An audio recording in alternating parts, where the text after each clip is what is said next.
जय हिंद student, welcome to Sonu army classes YouTube platform. Student, आगामी 2025 की जो नर्सिंग असिस्टेंट की भर्ती है, बिल्कुल जो कि परमानेंट भर्ती है आर्मी में। अगर परमानेंट भर्ती में आप जाना चाहते हो तो नर्सिंग असिस्टेंट की जो भर्ती है बेस्ट है आप लोगों के लिए, जो कि परमानेंट भर्ती है। तो इस भर्ती में जाने से पहले इस भर्ती की नर्सिंग असिस्टेंट की संपूर्ण जानकारी आपको पता होना चाहिए कि क्या सिलेक्शन की प्रोसीजर होने वाली है, क्या क्राइटेरिया होना चाहिए कि किस तरह से क्या अगर मेरा सब्जेक्ट होंगे, मैंने कहाँ तक पढ़ाई करी होगी तो मेरा इसमें चांसेस है जाने का। ये हाइट, इसमें हाइट और वेट, क्योंकि आर्मी की एग्जाम है तो हाइट वेट में मायने रखता है स्टूडेंट आपका। को हाइट कितनी होनी चाहिए, वेट कितना होना चाहिए, एज में कैसे पता करूं मेरी एज कितनी होनी चाहिए कि मैं इसके लिए अप्लाई कर सकता हूं।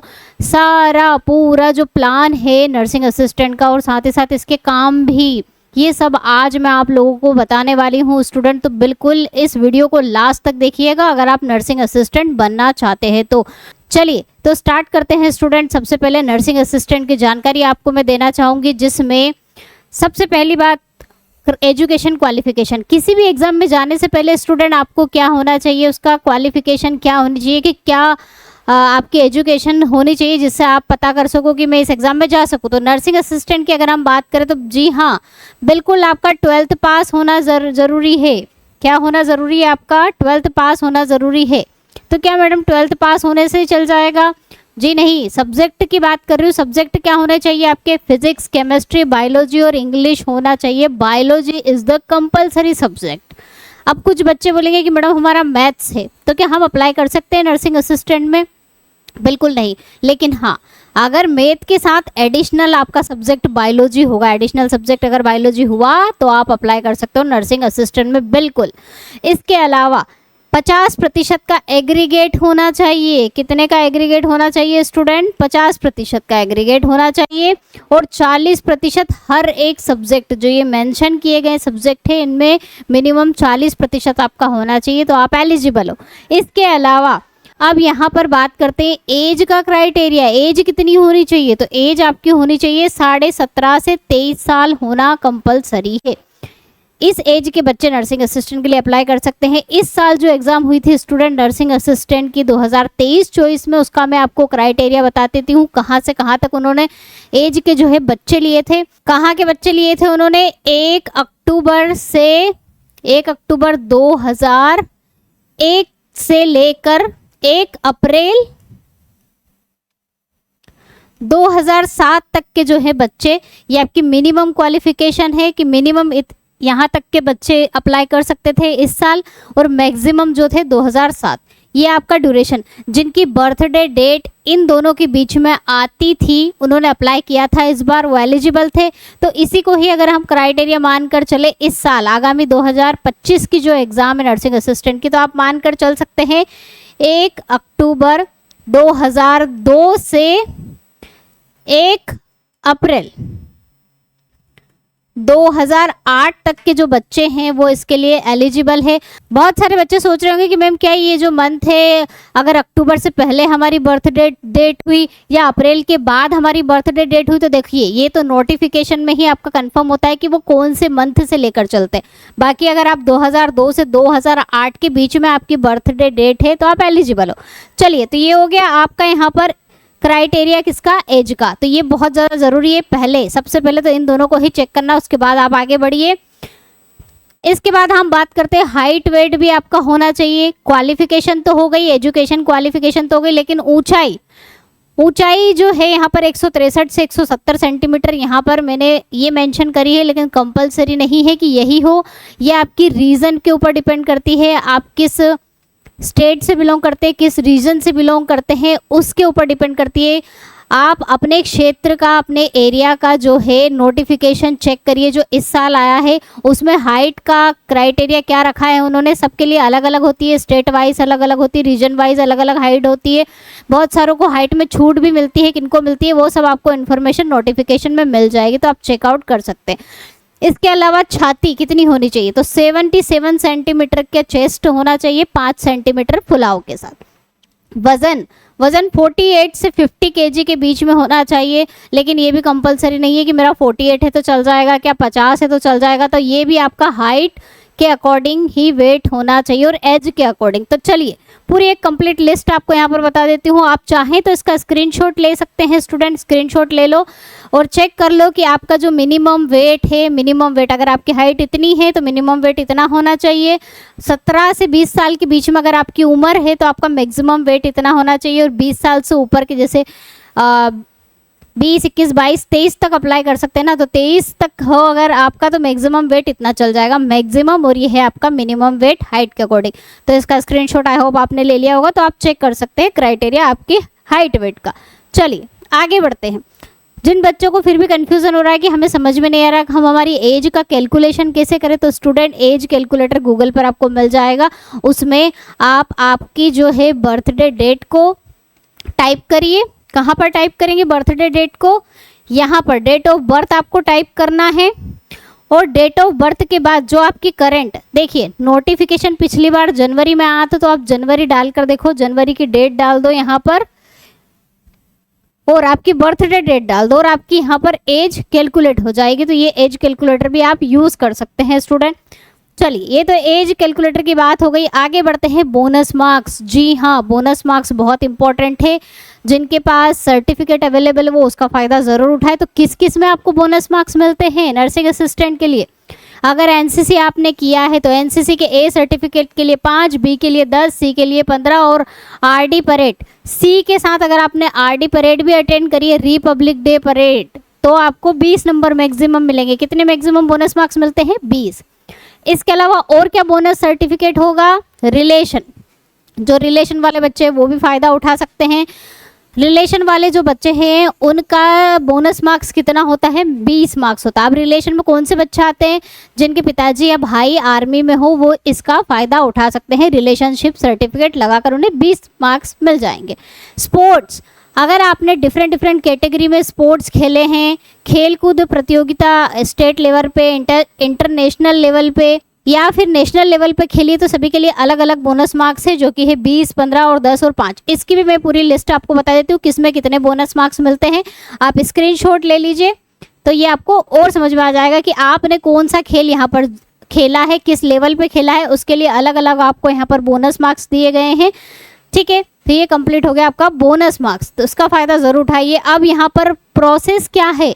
चलिए हमारा क्राइटेरिया बिल्कुल फुलफिल हो गया, हाइट वेट क्वालिफिकेशन सब कुछ फुलफिलमेंट हो गई, हम एलिजिबल है। अब प्रोसेस क्या है मैडम? तो प्रोसेस देख लीजिए।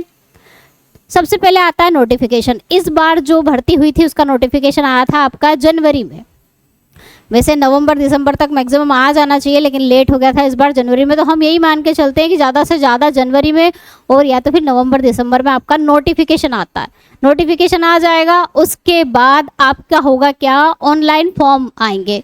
उसके 15 या महीने भर बाद, 1 मंथ बाद, आफ्टर 1 मंथ आपका नोटिफिकेशन के बाद फॉर्म फिलअप होते हैं। फॉर्म फिलअप आप जैसे ही कर दोगे उसके बाद आपकी ऑनलाइन एग्जाम की डेट आती है, जिसे फेज़ 1 कहते हैं। फेज़ 1 में क्या होगी? आपकी ऑनलाइन एग्जाम। बिल्कुल डाउट नहीं रखना है, ऑनलाइन एग्जाम ही हुई थी और ऑनलाइन एग्जाम ही स्टूडेंट यहाँ पर होगी। जो एएमसी वाले बच्चे हैं, एएमसी वाले जो बच्चे हैं उनका हुआ था ऑफलाइन, ये ध्यान रखिएगा, ऑफलाइन एग्जाम हुआ था। और जो ओपन भर्ती है जो पूरे इंडिया लेवल पर एक जैसी होती है सभी के लिए, उसकी जो एग्ज़ाम होगी, मतलब आपकी जो एग्ज़ाम होगी मैक्सिमम ऑनलाइन होगी। सिर्फ एएमसी वाले, रिलेशन वाले जो बच्चे होते हैं वो एएमसी वाले बच्चे होते हैं, उनकी ऑफलाइन होगी। ये फेज़ 1 हो गया। चलिए आगे बढ़ते हैं। रिजल्ट आता है उसके बाद और आप शॉर्ट लिस्ट होते हो। जो भी मेरिट जाती है उसके अकॉर्डिंग आप शॉर्ट लिस्ट होते हो और शॉर्ट लिस्ट होने के बाद आपका फेज़ 2 स्टार्ट होता है। फेज़ 2 में आपको फिजिकल के लिए एडमिट कार्ड आते हैं, फिजिकल की डेट दी जाती है, आपका फिजिकल होता है। और फिजिकल नर्सिंग असिस्टेंट के जो बच्चे हैं उनको फिजिकल के लिए सिर्फ इतनी मेहनत करनी है कि सिर्फ क्वालिफाई करना है और उन्हें कुछ ज़्यादा मार्क्स इसमें नहीं लाने हैं, सिर्फ क्वालिफाई करना है, नीड टू क्वालिफाई। अगर आप क्वालिफाई कर जाते हो क्राइटेरिया के अकॉर्डिंग तो आपका होता है क्या? डॉक्यूमेंट चेक होता है। जी हाँ, डॉक्यूमेंट चेक होता है, डॉक्यूमेंट का वेरिफिकेशन होता है और डॉक्यूमेंट के वेरिफिकेशन के बाद आपका होता है मेडिकल। लेकिन इस बार मेडिकल से पहले आपका क्या मेंशन किया था उन्होंने? Adaptability test. अनुकूलनशीलता का परीक्षण इन्होंने इंक्लूड किया था और उसके बाद कहा था कि मेडिकल होगा। लेकिन इस बार अभी तक के जितने भी बच्चे हैं जो रैली देखने गए हैं उनका अडेप्टेबिलिटी टेस्ट नहीं हुआ है, तो बाय चांस अगली बार इंक्लूड कर ले इसे, तो प्रिपेयर रहना है। डॉक्यूमेंट चेक के बाद आपका क्या अडेप्टेबिलिटी, और अडेप्टेबिलिटी के बाद आपका फाइनल मेडिकल होता है और मेडिकल में आप पास हो जाते हो, आपकी पूरी प्रोसेस कंप्लीट हो जाती है। ये थी पूरी प्रोसेस। चलिए अब क्या पढ़ना है हमें, चलिए प्रोसेस पता चल गई। अब कहाँ से शुरुआत करें, कितने सब्जेक्ट में से कितने मार्क्स आते हैं, तो आप देख सकते हैं यहाँ पर स्टूडेंट, पहला सेक्शन आपका जनरल नॉलेज का होता है। 10 क्वेश्चन पूछे जाते हैं, हर एक क्वेश्चन के लिए आपको 4 नंबर दिए जाते हैं, ये ध्यान रखिएगा।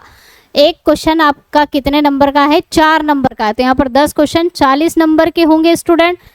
और मैथ्स के 5 क्वेश्चन पूछे जाते हैं, 20 नंबर, फिजिक्स के 5 20, बायोलॉजी के और केमिस्ट्री बहुत ज़्यादा वेटेज वाला आपका सब्जेक्ट रहने वाला है, इसमें 15-15 क्वेश्चन पूछे जाते हैं और बिल्कुल 60-60 नंबर के, और टोटल 200 नंबर का आपका पेपर होता है। 50 प्रश्न पूछे जाते हैं और मिनिमम पासिंग मार्क्स कितने होंगे, 80 तो आपको लाइनें ही हैं। अगर आप 80 या 80 से कम लाते हो तो आप आगे की फेज के लिए नहीं बढ़ सकते, ठीक है। तो मिनिमम 80 पासिंग मार्क्स से नेगेटिव मार्किंग आपकी 1/4 रहने वाली है स्टूडेंट। अगर आपने करेक्ट क्वेश्चन किया तो 4 नंबर मिल जाएगा, गलत किया तो 1 नंबर आपका कट हो जाएगा। तो नेगेटिव मार्किंग यहाँ पर रहती है। 1 घंटा 60 मिनट आपको दिया जाता है 50 क्वेश्चन करने के लिए। तो ये पूरा आपका पैटर्न है। और सिलेबस अगर मैं बात करूँ, अगर आप कहो कि मैम इसका सिलेबस क्या है हमें पता नहीं है, तो सिलेबस के ऊपर मैं पूरा कंप्लीट वीडियो बना चुकी हूँ और साथ ही साथ मैंने ये भी बताया है कि कहाँ से क्वेश्चन इस बार पूछे गए थे, तो उसकी लिंक आपको नीचे डिस्क्रिप्शन में मिल जाएगी, आप चेक कर लीजिए, या फिर प्ले लिस्ट में जाकर भी आप सिलेबस ढूंढ सकते हो नर्सिंग असिस्टेंट का Sonu army classes YouTube platform पर, ठीक है। तो वहाँ से आपको कंप्लीट सिलेबस मिल जाएगा। इसके बाद सोल्जर नर्सिंग असिस्टेंट जो बनते हैं उनकी रैंक अगर आप जानना चाहते हैं स्टूडेंट, तो जैसे ही आप भर्ती होते हो तो आप सिपाही से भर्ती होते हो, फिर नायक की आपको रैंक मिलती है, उसके बाद आप हवलदार बनते हैं और उसके बाद नायब सूबेदार, फिर सूबेदार मेजर और लास्ट में लेफ्टिनेंट, ऑर्डिनरी लेफ्टिनेंट आपको बनाया जाता है। लेकिन ऑर्डिनरी लेफ्टिनेंट जो है ये लास्ट वाली आपकी पोस्ट है, ये सिर्फ उनको मिलती है जिन्होंने अपनी पूरी जॉब के दौरान कुछ अच्छा काम किया हो, जैसे कि लड़ाई के दौरान बहुत ज़्यादा नर्सिंग असिस्टेंट के जैसे सेवा करनी होती है और बीमारों की, रोगियों की, या कुछ भी अपने लाइफ टाइम में आपने अच्छे अच्छे काम किए हैं तो आपको ऑर्डिनरी लेफ्टिनेंट से रिटायरमेंट मिलता है। अदरवाइज आपकी जो लास्ट रैंक है वो है सूबेदार मेजर। चलिए ये तो रैंक की बात हो गई। अब काम क्या है, अब नर्सिंग असिस्टेंट बनने जा रहे हो तो काम तो पता होना चाहिए कि क्या है। तो क्या काम रहता है स्टूडेंट, एमएच में चिकित्सक की मदद करना। एमएच मतलब मिलिट्री हॉस्पिटल्स जितने भी रहते हैं उनमें जो रोगी बीमार रहते हैं उनकी देखभाल करना, डॉक्टर की मदद करना, ये आपका काम रहता है स्टूडेंट। इसके अलावा रोगियों की देखभाल करना, वार्ड में जितने भी रोगी हैं उनकी देखभाल करना, इंजेक्शन लगाना, ये काम भी आपको सिखाया जाएगा ट्रेनिंग के दौरान। तो जिस तरह से आप सीखेंगे, जिस तरह से आप अपना आउटपुट देंगे ट्रेनिंग के दौरान, उस तरह से आपको काम दिए जाते हैं, ठीक है। तो रोगियों की देखभाल करने का काम भी है आपका। ओटी में बड़े डॉक्टर की मदद करना, जी हाँ, ऑपरेशन तो आपको नहीं करना है, वो डॉक्टर ही करते हैं, बड़े बड़े डॉक्टर, लेकिन उनकी हेल्प करना, उन्हें किस चीज़ की रिक्वायरमेंट है, मशीन को ऑपरेट करने का काम आपको दिया जाएगा स्टूडेंट। इसके अलावा मेडिकल स्टोर्स, जी हाँ, अब जो आर्मी मिलिट्री हॉस्पिटल्स होते हैं उनमें दवाई खरीदने के लिए बाहर नहीं जाना होता है, अंदर ही मेडिकल होते हैं, तो वो मेडिकल में जो दवाइयाँ देते हैं मेडिकल स्टोर पर, वो भी नर्सिंग असिस्टेंट ही होते हैं। लेब असिस्टेंट, जी हाँ, आपकी ट्रेनिंग के दौरान आपको सिखाया जाएगा, अगर आपने अच्छा परफॉर्मेंस किया, इस फील्ड में आप गए तो आपको लेब असिस्टेंट भी बना दिया जाता है, आप ब्लड टेस्ट भी कर सकते हो, तो ये काम भी नर्सिंग असिस्टेंट का है। इसके अलावा रेडियोलॉजी विभाग में एक्सरे मशीन, एमआरआई मशीन को ऑपरेट करना, वहाँ पर असिस्ट करना, ये काम भी दिया जाता है नर्सिंग असिस्टेंट को। चलिए अब एम्बुलेंस सहायक यानी कि एम्बुलेंस असिस्टेंट की बात हम करें तो क्या आप एम्बुलेंस चलाओगे? नहीं, एम्बुलेंस तो जो जीडी वाले बंदे हैं, जो जीडी की ट्रेड वाले होते हैं, उन्हें ही चलाना होती है। व्हीकल्स का अगर उनके पास लाइसेंस होता है तो उन्हें व्हीकल चलाने के लिए दे दिया जाता है, तो वो एम्बुलेंस भी चलाते हैं। लेकिन उस ड्राइवर के साइड में जो को ड्राइवर होता है वो कौन होता है? असिस्टेंट ही होता है, नर्सिंग असिस्टेंट ही होता है, जो फर्स्ट एड प्रोवाइड करता है और हॉस्पिटल, घर से हॉस्पिटल तक पहुंचाने की जिम्मेदारी उसकी होती है, तो एम्बुलेंस असिस्टेंट उसे कहा जाता है। सहायक स्टाफ, सपोर्टिंग स्टाफ, अब हॉस्पिटल में बहुत सारे काम होते हैं सपोर्ट करने के लिए, जैसे कि हॉस्पिटल में मरीज गए तो उनका रजिस्ट्रेशन करना, मेंटेन करना, मरीज को डॉक्टर के पास भेजना, तो इस तरह के काम नर्सिंग असिस्टेंट को दिए जाते हैं। तो ये सपोर्टिंग स्टाफ है, सपोर्ट करने के लिए मरीजों को। मेडिकल इक्विपमेंट ऑपरेशन, अब ऑपरेशन थिएटर के दौरान जो इक्विपमेंट होते हैं जैसे कि मशीनें होती हैं, इंस्ट्रूमेंट होते हैं, ये सब इनकी रख रखाव करना, इनको मेंटेन करने का काम भी नर्सिंग असिस्टेंट को दिया जाता है। साथ ही साथ डॉक्टर को असिस्ट करने का, डॉक्टर की हेल्प करने का काम भी नर्सिंग असिस्टेंट को दिया जाता है। चलिए, तो स्टूडेंट ये थी आपकी कंप्लीट इन्फॉर्मेशन नर्सिंग असिस्टेंट की। आई होप आपको पूरी जानकारी नर्सिंग असिस्टेंट के बारे में बहुत अच्छे से समझ में आ गई हो। अगर आप नर्सिंग असिस्टेंट बनना चाहते हैं और बिल्कुल अच्छे से तैयारी करना चाहते हो, चाहते हैं कि हमारा सिलेक्शन हो, तो मेरे साथ जुड़ सकते हैं। मैं नर्सिंग असिस्टेंट और अग्निवीर टेक्निकल की टीचर हूँ, मैं इन दोनों को पढ़ाती हूँ। अगर आप कोई सा बैच ज्वाइन करना चाहते हैं नर्सिंग असिस्टेंट के लिए, तो हमारा एप्लीकेशन है सोनू आर्मी क्लासेस एप्लीकेशन, जिसमें आपको पेड कोर्सेज, ये जो पेड कोर्सेज है इसके अंतर्गत आपको बैच प्रोवाइड किए गए हैं। अग्निवीर टेक्निकल के भी हैं और नर्सिंग असिस्टेंट की फाउंडेशन बैच 1.0 है स्टूडेंट, जो आप ज्वाइन कर सकते हो। जिसमें आपको क्या मिलेगा, आपको क्या मिलेगा, डेमो क्लासेस मिलेंगी। डेमो क्लासेस आप चेक कर सकते हो किस तरह से पढ़ाया गया है। आप सब्जेक्ट और टॉपिक चेक कर सकते हो, कौन कौन से सब्जेक्ट है और इन सब्जेक्टों में कौन कौन से टॉपिक पढ़ाए गए हैं वो भी चेकआउट कर सकते हो। इसके अलावा अगर आपको कुछ भी क्वेरी है रिलेटेड टू द बैच या फिर नर्सिंग असिस्टेंट से रिलेटेड, तो आप हमें डिस्प्ले हो रहे व्हाट्सएप नंबर पर कांटेक्ट कर सकते हो, जिससे आपको लाइफ टाइम, और यहाँ पर हम जो हैं आपको लाइफ टाइम सपोर्ट करते हैं। लाइफ टाइम सपोर्ट का मतलब ये है कि जब तक आप नर्सिंग असिस्टेंट बन नहीं जाते, जब तक आपको सपोर्ट दिया जाता, हर तरह से भर्ती से रिलेटेड, फिजिकल से रिलेटेड, पढ़ाई से रिलेटेड सपोर्ट आपको यहाँ पर प्रोवाइड किया जाता है। अब स्टूडेंट, जिन बच्चों को डाउट है कि इस बैच में क्या क्या मिलेगा, तो मैं एक बार कंफर्म कर देती हूँ। आपको पूरा बेसिक से हाई लेवल तक पढ़ाया जाएगा। चैप्टर वाइज लाइव और रिकॉर्डेड क्लास दोनों मिलेगी। पहले तो लाइव क्लास चलेगी और लाइव क्लास का कंप्लीट हो जाने के बाद ये रिकॉर्ड बैच में चली जाती है, तो लाइव और रिकॉर्डेड दोनों मिलेगी। चैप्टर वाइज पीडीएफ नोट्स मिलेंगे, जो क्लास में पढ़ाया जाएगा उसका पीडीएफ नोट्स आपको प्रोवाइड किया जाएगा। मॉक टेस्ट, जी हाँ, इस बार से मैंने इंक्लूड किया है कि हर एक चैप्टर को पढ़ाने के बाद आपको मिनी मॉक टेस्ट दिया जाएगा, जिससे आप उस टेस्ट को देंगे और टेस्ट को देने से आपको ये पता चलेगा कि मैंने जो पढ़ा है, आज मैडम ने जो पढ़ाया वो मुझे समझ में आया नहीं आया। तो उसमें आपको एमसीक्यूज मिलेंगे टाइम के दौरान, एक लिमिटेड टाइम में आपको वो एमसीक्यूज सॉल्व करने होंगे। तो मिनी मॉक टेस्ट आपको प्रोवाइड किया जाएगा। ओल्ड पेपर्स जो हो चुके हैं वो आपको सॉल्यूशन के साथ प्रोवाइड किए जाएंगे। बैच आपका इंग्लिश और हिंदी दोनों भाषाओं में रहने वाला है। थ्योरी भी रहेगी, एमसीक्यूज भी रहेंगे। वैलिडिटी कब तक रहने वाली, तो वैलिडिटी जब तक आपका एग्जाम नहीं हो जाता स्टूडेंट, तब तक आपकी वैलिडिटी रहने वाली है।